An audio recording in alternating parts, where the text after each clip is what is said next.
ને તો ઘોંકા મારી મારીને હગાવાલા પાસે બેસે કે જાગજે, નહીતર ઝેર ચડી જાય, પાછો સવારે ઉઠશે જ નહીં. અને સવારે ઉઠવાના છે એ વિશ્વાસ કોની ઉપર છે? ભગવાન ઉપર. તો આવો વિશ્વાસ આપણે ભક્તિમાં કેમ નથી કરતા? આ પેલો નિયમ છે. એ વિશ્વાસ છે હુઈ જાય એ ખરા. અને એટલે જ કીધું છે શરીર વગેરે પદાર્થોને અને સ્વયં પોતાના સ્વરૂપને એટલે આત્માને તત્વથી જાણે છે. તેનો એક સ્વાભાવિક અનુભવ હોય છે કે શરીર, ઇન્દ્રિય, મન, બુદ્ધિ, ધન, કુટુંબ, જમીન વગેરે પદાર્થો સંસારના છે. આ આત્માથી જાણવું પડે. આ કોના છે? મને જે મળ્યું છે બધું અહીંયા જે મળ્યું છે એ સંસારમાંથી મળ્યું છે ને સંસારનું છે. જ્યાંથી મળ્યું છે તેનું છે. અને તેને મારે કેવી રીતે જીવવું, કોના માટે વાપરવું, શા માટે વાપરવું, આ પહેલું મહત્વ હોવું. એટલે ઘણા એવું કહે છે કે શરીર હું કોના માટે વાપરું? તો ઘર માટે તો વાપરીએ જ છીએ, પણ બીજા માટે પણ વાપરવું જોઈએ. શરીર આપણે ઘણી વખત જોઈએ ને તો આ ખેડૂતો પોતાનું શરીર ભલે ખેતરમાં મહેનત કરીને અનાજ ઉગાડે છે, પણ બીજાના હિતમાં ઉગાડે. પણ દારૂ વેચવા વાળો દુકાનદાર પૈસા કમાય છે, ખેડૂતો પૈસા કમાય છે. તો ઓને પવિત્ર ગણ્યું છે, જગતનો તાત ગણ્યો છે. અને પેલાને તો પોલીસ વાળો પકડીને પૂરી દે, નહીતર એ કમાતો હતો ને ખેડૂતો કમાતો હતો. પણ બીજાના હિતમાં એ કામ કરતો નથી. કારણ કે એનો ધંધો કેવો છે? બીજાના ઘર ઉજાડવાનો છે. અને આનું કામ શું છે? બીજાના પેટ ભરવાનું છે. એટલે દેખાતું બે જો કોઈ એવી દલીલ કરે ને કે હું કમાવા હાટું કરું, નહીં, શક્ય નથી. અને છતાં માણસ છે ને ખરાબ વસ્તુ તરફ વધારે જાય. દૂધ ગલી ગલી વેચાય, દારૂ તો ખંડરમાં જઈને પડ્યો હોય તો ઘરાક મળી જાય. હા, જો દારૂડિયો હોય છે ને, હા, તો ગમે ગામમાં જાય તો પીઠું ગોતી જ લે, ક્યાં મળશે? હા, એને હક નહીં થાય. અને આપણા જેવા સત્સંગી હોય તો ગમે ગામમાં જાય ને તો મંદિર ગોતી. એ ધ્યાન રાખવાનું. હા, શહેરમાં ગયા હોય ને ચાની તલબ લાગે ને તો કેટલી ગોતી લે, ન ગોતી લે. હા, આપણને ચાની કેટલી તરત ગોતી લઈએ. એટલે જેને જેમાં રસ છે એ તરફ જાય છે. તો સત્સંગીને ભગવાન મંદિર ગોતી જ લે. અને આમ ધજા દેખે ને ત્યાં ખબર પડી જાય, તરત માથું નમી જાય. અને ઓયલાને એની પડ્યું હોય નહીં. એક તો પેલો પોલીસ વાળો પીતો, દારૂ પીતો હતો. એટલે બધા સમજાવે કે તું હરખું વર્તન કરી, દારૂ પીમાં અને 20 વર્ષ કરે તો પીઆઈ બની જાય. પીઆઈ પછી ડીએસપી બનીશ, તે પછી કમિશનર બનીશ. કે કેટલા વર્ષ લાગે? તો કે 30 વર્ષ તો લાગશે. તો કે હાજે 2 બાટલી પી લઉં તો સીધો કમિશનર બની જાઉં. હવે એને કેમ પાછો વાળવો? હા, એ રાજા પાઠમાં જોયો. પણ એનો નશો ઘડીક વાર તાકાત આપે, પછી ઉતરા પછી રબર જેવો થઈ જાય. ભાંગ રંગ ભૂતિયા, ગાંજા રંગ ગુલાબિયા. હા, અને દારૂનો તો કોઈ નક્કી જ નહીં. હા, ભાંગ પીવા વાળો ભૂત જેવો થઈ જાય. આ શિવરાત્રી આવશે ને પછી દારૂ પીએ ને, અમારા જુનાગઢમાં શિવરાત્રીનો મેળો થાય અને પછી કપડા કાઢીને માથે પોટલું વારીને એમને હું જાતો હોય. હા, અને પછી પોલીસ વાળા પકડીને દામોદર કુંડમાં નાખે. એના ઉતારવાના 2 જ રસ્તા. ભાંગ કેનાથી ઉતરે? 2 જ રસ્તા. એક પાણીમાં નાખો અને કાંઈ એને છાસ પાવ તો ભાંગ ઉતરી જાય. ભાંગ રંગ ભૂતિયા, એ બધે ગાંઠપણમાં આવી જાય. અને ગાંજા રંગ ગુલાબિયા.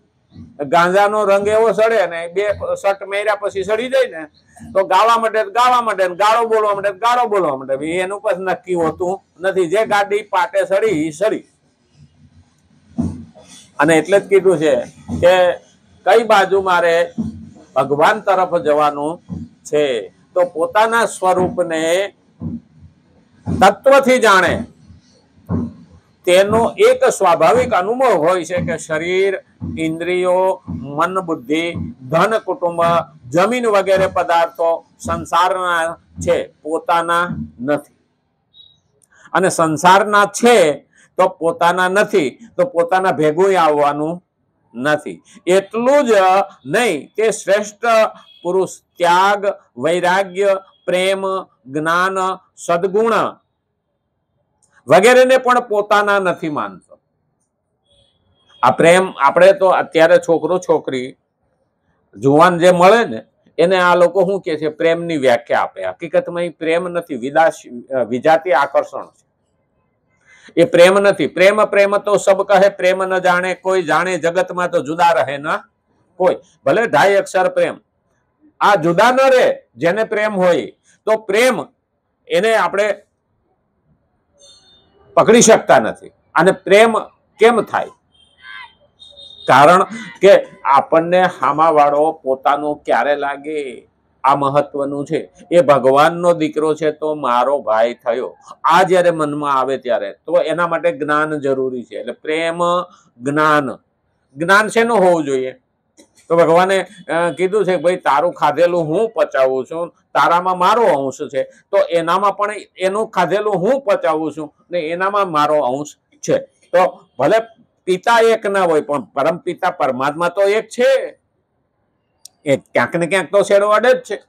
પેલાના આપણે જમાનામાં હતું ને કે હકપણ થાય તો કેટલા મોહાળને જોતા, હામાના માવતરને જોતા, ખાનદાની જોતા. એ શું કરવા હતું? અત્યારે તો કઈ જોતા નથી, પેલા એવું હતું. તો મોહાળને શું કરવા જોતા? આ અર્જુનને વારે વારે પાર્થ કે છે, એનો મતલબ શું છે કે તારું મોહાળ કેટલું સદ્ધર છે. કારણ કે મોહાળને એટલા માટે જોઈએ કે ભાઈ એ મોહાળમાંથી આવેલી એની માં, એ કુળ કેવું છે, તો એના સંસ્કારો કેવા છે, એને પેટે જન્મેલું બાળક કેવું છે. ધરાવીને ધાન ન નીપજે, કુળવીને દીપક ન હોય, જેસલ જખરો નીપજે, જેની માં હોતલ પદ્મણી હોય. માં એવી હોવી જોઈએ. હવે તારે તો રામ જોઈએ, શ્રવણ જોઈએ, હા, અને કૃષ્ણ જેવા જન્મે એવું જોઈએ. પણ હવે ભાઈ મા બાપ તો એવા હોવા જોઈએ. હેલિકોપ્ટર તો ઉતારવું છે પણ હેલિપેડ વિના ઉતરે ક્યાં? ભગવાનને આવવું તો છે પણ એવા કોઈ મા બાપ તો મળવા જોઈએ. અને એ ભક્તિ કરવામાં આ મહત્વનું છે. એના માટેનું જ્ઞાન હોવું જરૂરી છે. આજે આપણને જ્ઞાન છે, ખાવું કેમ, કમાવું કેમ, ભેગું કેમ કરવું, હા, ફિક્સ ડિપોઝિટ કેમ કરવી જોઈએ, એની ના નથી. પણ એટલું જ જ્ઞાન નથી. તો મારે જવાનું છે અને આવનારી પેઢીને કંઈક સંસ્કારો આપવાના છે. આજે સ્ત્રીઓ ખરેખર ભલે નોકરી કરે એની ના નથી, પણ સ્ત્રીઓના હાથમાં ભારતના આવનારા દિવસોનો નાગરિક ઘડવાની તાકાત છે. શિક્ષકો તો પછી શિક્ષણ આપશે ને. પેલી ગુરુ તો એની માં છે. 7 વર્ષનું બાળક થાય ને ત્યાં સુધીમાં બધા સંસ્કારો માં નાખે. પણ હવે તો 7 વર્ષનું થાય તો એક ફોન એને પકડાવે ને એક ફોન પોતે પકડીને બેઠી બેઠી આમ કરતી. હવે ક્યાં આપણે એને સંસ્કાર આપવાનું કહીએ? સંસ્કાર પહેલી એની માં છે, ગુરુ. તો જ્ઞાન, પછી કુટુંબ.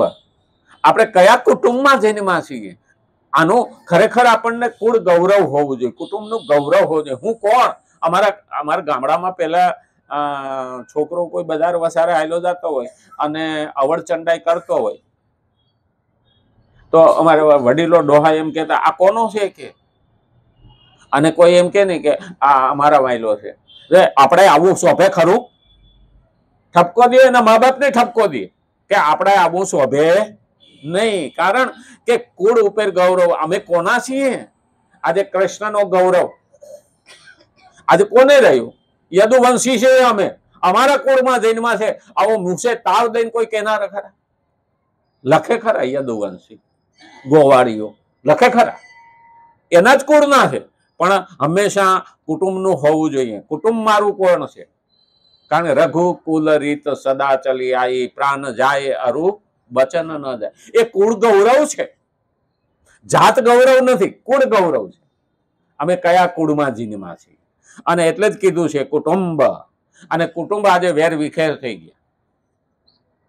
એક દીકરો હોય ને તો એમ કે છે મા બાપ પોહાતા નથી આજના જમાનામાં. અને પેલા 7 દીકરા હતા ને તો પણ ભેગા રહેતા અને મા બાપ જેમ કે ને એમ કરતા. એ તો જયારે લક્ષ્મણજીને કહ્યું હતું ને કે ઉત્તર દિશામાં ન જતા, આમ તો વાત લાંબી છે પણ હું એમાંથી એક પોઈન્ટ જ લઉં છું.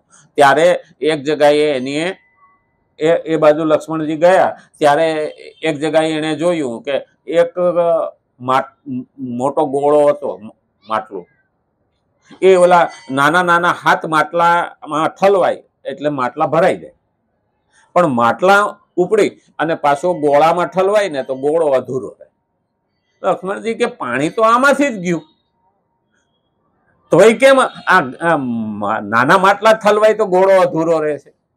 હવે મગજમાં વિચાર ચાલતો હતો એટલે ફળ લઈને આવ્યા પછી રામને દીધા ને એટલે પોતે વિચારમાં બેઠા હતા. રામ ઓળખી ગયા કારણ મગજમાં કંઈક હાલે એટલે એને પૂછ્યું તું કે પ્રભુ આવું કેમ? રામે પૂછ્યું કે તને શું વિચાર હાલે? તો કે મેં જોયું આવું કેમ? તો કે શેનું? તો કે મોટો ગોળો હતો એ ઠલવાય તો હાથ માટલા ભરાઈ જાય અને હાથ માટલા ઠલવાય તો ગોળો અધૂરો રહે. આવું કેમ? તો કળિયુગમાં મા બાપની દિશા આવી થાય કે હાથે છોકરાઓને ભણાવી ગણાવી મોટા કરી અને વ્યવસ્થિત કરી દે, પણ પછી હાથે ભેગા થઈને મા બાપની જિંદગી અધૂરી રાખશે. કોઈ હાંસવશે નહીં. બોલો કે મારી માં, બોલો કે તારી માં. હા, બોલા બે ભાઈઓ માં હાટું થઈને સડાવો કરતા હતા. નાના કે તું રાખ, મોટો કે હું તને 5,000 હાલ દઈ. તો નાનો કે હું તને 10,000 હાલ દઈ. હા, તું રાખ. તો બોલે કે હું તને 15,000 હાલ દઈ, તું માને રાખ. હવે માના સડાવા થવા માંડ્યા. બોલો કે તું રાખ, બોલો કે તું રાખ. તો હરખો ન પડ્યો તો બહુ મોટા છોકરાની વહુ આવી કે એક કામ કરો તો હું તો કે માને મોભારે સડાવો અને ત્યાંથી દળતી મેલો, સતી પડે તારી, બઠી પડે મારી. તા પાડોશી ઉભો તો પણ કે ખાંગી પડે તો ઈ કે તો તારી. પાડોશી થી બોલાય નહીં તો તારી કે. આજે આ દશા છે કે ત્યાંથી દોડવા પછી માં જીવતી રહે ખરી? આજે આ દશા આવી ગઈ છે. અને એટલે જ કીધું છે જ્ઞાનની જરૂર છે, કુટુંબ કેવું હોવું જોઈએ અને જમીન, આ વગેરે પદાર્થો. જમીન ખરેખર આજે જર જમીન ને જોરું, ત્રણેય કજિયાના છોરું. જેવી જમીન આ જગ્યામાં આપણે આવીને ખાલી બેસ્યો ને તો પણ મન શાંત થઈ જાય. કારણ કે વર્ષોથી આપણે 12 વર્ષ ગઈકાલે પૂરા થયા, 14 તારીખે 14 જાન્યુઆરીએ 12 વર્ષ પૂરા થયા આપણે અહીં સત્સંગ કરતા. તો આ જમીન કેટલી પવિત્ર થઈ ગઈ છે. એટલે આપણે નૈમિષારણ્યની અંદર કાયમ સત્સંગ થાય એવું કે છે. જે હિમાલય અને ઋષિકેશની વચ્ચેનું જે મેદાન છે ત્યાં નૈમિષારણ્ય કહેવાય છે. એ જગ્યામાં આપણે હરિદ્વાર જઈએ તો પણ આપણું મન એકદમ શાંત થઈ. કારણ કે એ અહીંયા જો 12 વર્ષનું તપ થયું હોય તો એ સત્સંગનો પ્રભાવ છે. તો જમીન કેવી હોવી જોઈએ? અને ખેડૂતો જે જમીનની અંદર તલ વાવતા ને એ પણ જમીન પવિત્ર ગણાતી. અને એ તલ એ જમીન આપણે લગ્ન થાય ને ત્યાંથી તલવાળી જમીન લઈ આવતા. એ બધા બહેનોને ખબર છે. આપણે ભાઈઓ તો હોકો પીવામાં પડ્યા હોય એટલે આપણને તો કઈ ખબર ન હોય. હા, એ તલવાળી જમીનની બહુ વેલ્યુ હતી, એ પવિત્ર કહેવાતી જમીન. હા, જમીન ને જોરું, આ ત્રણેય કજિયાના છોરું. પણ એ જમીનો હાટું થઈને એક શેઢાના સા હાટું થઈને માથા કપાય. પણ ખરેખર જોવા જઈએ ને તો જમીન શ્રેષ્ઠ હોવી જોઈએ. અને જમીન ખેડૂતને ખબર હોય કે હારી જમીનમાં હારું બિયારણ નખાય. ખેડૂતને આ ખબર હોય કે હારી જમીનમાં હારું બિયારણ નખાય તો ભગવાનને પણ ખબર છે કે હું અવતાર લઉં તો હારી જમીન ગોતી અને જ્ઞાન વાવું. એટલે તો જેટલા અવતારો થયા ને એ બધા ગુજરાતમાં આવ્યા. ગુજરાતમાં જોઈ લેજો, દરેક અવતાર ગુજરાતમાં આવીને કર્મયોગ કર્યો. કૃષ્ણએ ગોકુળમાં જન્મા, મથુરામાં જન્મા, ગોકુળમાં મોટા થયા, ત્યાંથી આવ્યા ક્યાં? દ્વારકામાં, કાઠિયાવાડમાં, સૌરાષ્ટ્રમાં, ગુજરાતમાં. અને અહીંથી કર્મયોગ શરૂ કર્યો. પછી મહાભારત કરીને ધર્મની સ્થાપના કરી. દરેક રામ પણ અહીંયા જ આવ્યા, વનમાં આવ્યા ત્યારે રામ અહીંયા જ આવ્યા. આપણે દરેક જગ્યાએ વિચારવું જોઈએ આપણી જમીન હારી છે. એટલે તો કીધું છે કે ભક્તિ જન્મી દક્ષિણમાં, મોટી થઈ મહારાષ્ટ્રમાં, હા, અને ગુજરાતમાં આવી તો 2 દીકરા જુવાન અને માં બુઢી થઈ. એટલે 2 દીકરા અહીંયા ભક્તિ ના થયા. કોણ? જ્ઞાન અને કર્મ. આ 2 દીકરા, જ્ઞાન અને વૈરાગ્ય જે કઈ ભાગવતમાં આવે છે. અને જયારે ગોકુળ મથુરા ગઈ ત્યારે દીકરા બુઢા થયા, માં જવાન થઈ. અને પછી નારદ મુનિએ કીધું કે આ બેન આ કોણ છે? તો મારા દીકરા છે. કે ઈ તો વૃદ્ધ થઈ ગયા, તું કેમ જુવાન છો? તો કે બસ એ તો દશા છે. તો કે આનું કરવું હું? તો એ નારદ મુનિ સૌનક આદિ ઋષિઓને પૂછે. આ ભાગવતમાં આખી વાત આવે, જેને કથા સાંભળીએ છે ને. તો કે જ્ઞાન અને વૈરાગ્ય પાછા જુવાન ક્યારે થાય? કે એને આ જ્ઞાન મળવું જોઈએ. અને એ ભાગવત સાંભળ્યા પછી બે જુવાન થાય છે. આપણી છે ને ભક્તિ વેલે જુવાન હોય, પણ જો જ્ઞાન અને વૈરાગ્ય બુઢા થઈ ગયા છે ને તો આપણો ઉદ્ધાર થવાનો નથી. તો એ જમીન તૈયાર કરવી પડે. રણભૂમિની